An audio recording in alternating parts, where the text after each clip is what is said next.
Hey, this is Walt from Wyoming. Walt from Wyoming, what's on your mind? Hey, I just wanted to call in with some good news from the election for once. Okay. Progressives actually won here in Wyoming. Wow. On what level? I know. City level. We have been organizing for the last two elections to try to build the thing that everybody talks about, local power, and we've done it. What city?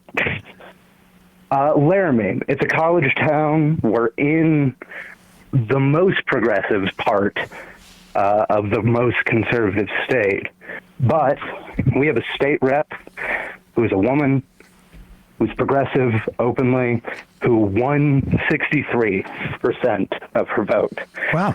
In a district that went for Trump. Wow. She's like pro-trans, beats her chest about it. Like, we've got it here, even in Wyoming.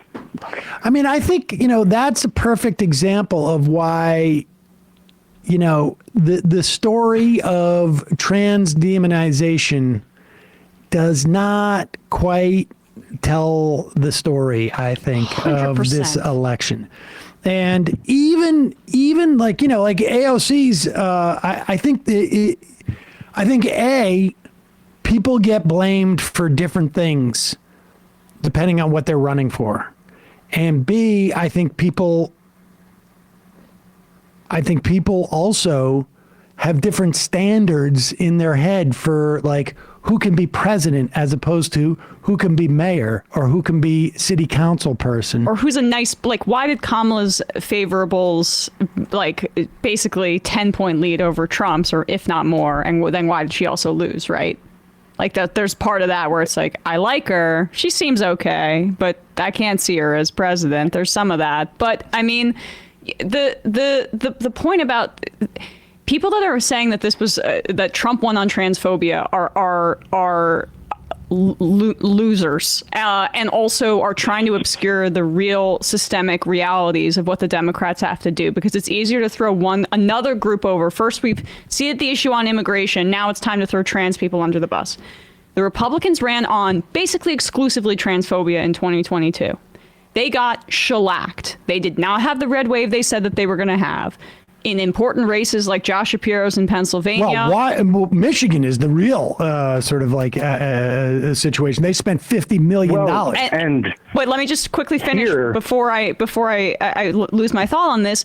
Like, they lost without Trump on the top of the ticket. The thing that I think people need to understand here is that Trump turns out low propensity voters in a way that has nothing to do with the Republican message or the brand. It's about Donald Trump. And that's why you had all these blank ballots beneath people just going in and voting for Trump and nobody else. So anybody that's taking this like mandate about transphobia that the Republicans are trying to engender on face value, especially on the liberal side, like that guy like Aaron Rupar or whatever, that idiot on Twitter. Yeah. I mean, they're trying to basically say nothing's really wrong with the Democrats except we've got to throw another person overboard. And your call is proving why that is not even that there's no truth there. I would look at those people as prime suspects, actually. So when Tom Suozzi, for instance, was one of the first people I saw throw trans people under bus, look at maybe what kind of contributions they get. Do they get giant contributions from Democratic Majority for Israel, for instance? Because I think that's a pattern. It is a smokescreen. Yeah.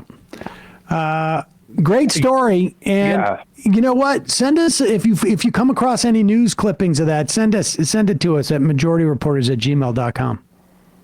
I will. And just a closing note, like, I work with that local politician. We not only won her seat, we built a PAC that won a school board, swept it, 7 seats in 2022. Wow. When we had gone up against anti-maskers, anti-gay, anti-trans folks.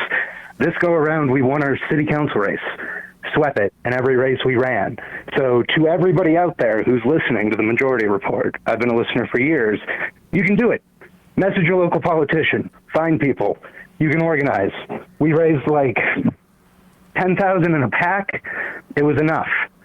If we can do it here, you can do it there. Left is best. Thank y'all for what you do. Fantastic. Thanks for the call. Yes, good to have good news. That is good. Hi, Sam. Good to talk to you. Yeah, good to talk to you too. Like you, I'm also from Massachusetts and now live in New York City. All right. What's your name? Yeah, go ahead. What's your name? My name is Guy. Guy? Yes. Okay, Guy from New York. What's on your mind, Guy? So, back when I was in school at Boston University, I overlapped with a certain Nicholas J. Fuentes, actually. Okay. Interesting. Now, I'm sorry to say I didn't really know him personally, but while he was there, he definitely had a certain reputation. I think at that point he was just like, had his conservative commentary thing going on. And when was this? When do you claim when do you claim to have gone to BU? I graduated in 2017. He started in fall 2016. Okay. And he just was kind of notorious. And I remember when the election happened, he was very happy.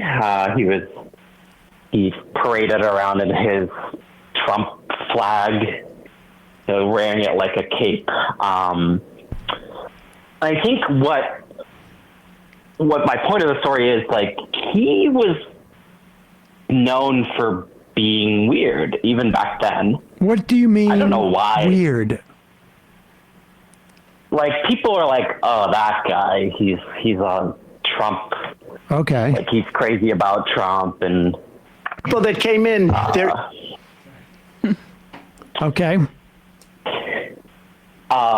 And then, of course, in 2017, in fall of 2017, he attended the Charlottesville rally, and a lot of students were not happy about that. And then he claimed to leave BU, and he said, "Oh, I don't fit in well here. I'm going to, I think, the University of Tennessee." Okay. But from what I've heard, he probably wasn't doing too great in school. And it just goes to show, like, these people like Nick Fuentes, they don't actually really fit in with society well. And they need these spaces on the internet where they somehow manage to get enough people to listen to them to build an audience. But if you throw them out in the world, they're... Yeah, it's strange, and I appreciate the phone call. I thought there'd be something a little more salacious there, but... Traps abound. But, no, I think it's not somehow he attracted... Like, look, there's a lot of avowed white supremacists out there, and there's a lot of people who might be white supremacists and feel like, I don't feel comfortable articulating in public, and Fuentes does that. And he espouses a lot of misogyny, and I think that,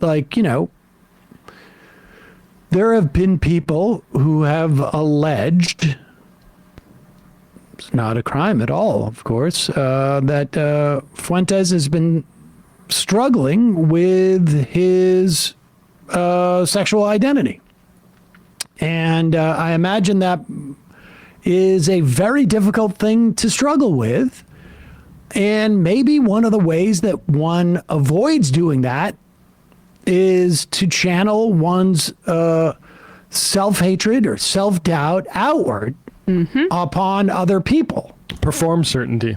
And I'm not saying that's what Nick Fuentes is doing. I don't know him. I couldn't possibly know that at all. I don't know if anybody could know that. But isn't that the guy that said that having sex with women is gay on his stream? I think he did say that, actually. And we just heard that from somebody else the other day, too. Mm-hmm. Just a piece of interesting information. I mean, oh yeah, we heard that from another Christian conservative who said if you Josiah McNeely. if you copulate and not have he didn't say that having sex with a woman is gay. He said if you copulate and not do it for procreation, that's gay. Yep. But Fuentes was basically saying it's gay to have sex with a woman. I would wonder what he would think gay sex would be. Right. There's just, a lot of questions. If having sex with women is gay stuff, has he done gay stuff before? That's a good question. That would be a good, interesting question to ask him. Hey, folks, don't forget to hit the subscribe button and check out our daily show. We do it every day at 12 p.m. Eastern for about 2.5 hours. We even take phone calls. You should check that out.